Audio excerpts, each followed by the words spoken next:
का आजपासून जनसंवाद यात्रा नाशिकमध्ये चालू होते, कसा प्रतिसाद भेटतोय तुम्हाला, काय सांगणार? राष्ट्रवादी काँग्रेस पक्षाने ही जन सन्मान यात्रा सुरू केलेली आहे. आजपासून आम्ही जास्तीत जास्त मतदारसंघामध्ये जाण्याचा प्रयत्न करणार आहे.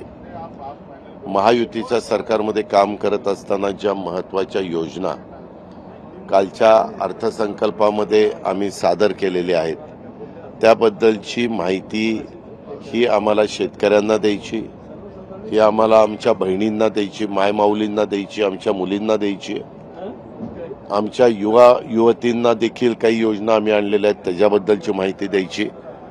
आणि साधारण आम्ही सरकारमध्ये काम करत असताना अनेक वर्ष मागच्या कोणी निर्णय घेऊ शकले नाही. उदाहरणार्थ आरटी असेल, जसं आम्ही सारथी, महाज्योती, बार्टी या संस्था काढून त्या घटकाला त्याच्यातनं न्याय देण्याचा प्रयत्न केलेला आहे. तशा प्रकारे आम्ही मायनॉरिटीच्या करता, अल्पसंख्याक समाजाच्या करता काल मार्टीची स्थापना कॅबिनेटने त्याला मान्यता दिलेली आहे. त्याच्या आधी आरटी म्हणून आमच्या मागासवर्गीय मातंग समाजाच्या करता आम्ही ती संस्था काढलेली आहे. अशा पद्धतीनं समाजातल्या प्रत्येक घटकाला हे सरकार आपला पण विचार करतंय, अशा प्रकारची आमची भूमिका आहे.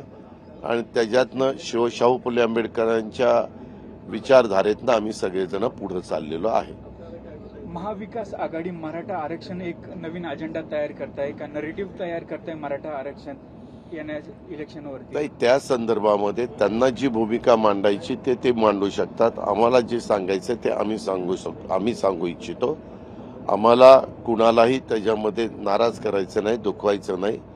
सगळ्या घटकाला आम्हाला पुढे घेऊन जायचं. आम्ही ज्यावेळेस छत्रपती शिवाजी महाराजांचं, शाहू फुले आंबेडकरांचं नाव घेतो त्यावेळेस त्यांनी पण 18 पगड जाती 12 बलुतेदारांनाच बरोबर घेऊन हिंदवी स्वराज्याची स्थापना केलेली होती. आणि नंतर शाहू फुले आंबेडकरांनी पण त्यांच्या काळामध्ये त्याच गोष्टीचं समर्थन केलं आणि समाजाला पुढे नेण्याचा प्रयत्न केला.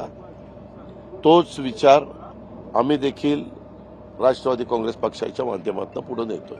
मराठा आरक्षण याच्यावरती राजकारण कधी थांबेल, काय विषय होईल याच्यावरती? त्या संदर्भामध्ये प्रत्येकाला जे काही योग्य वाटतं ते आपली भूमिका मांडतात. त्याबद्दल कुणाचाच विरोध असण्याचं कारण नाही. अनेकदा सभागृहामध्ये देखील एकमताने याबद्दलचे निर्णय झाले.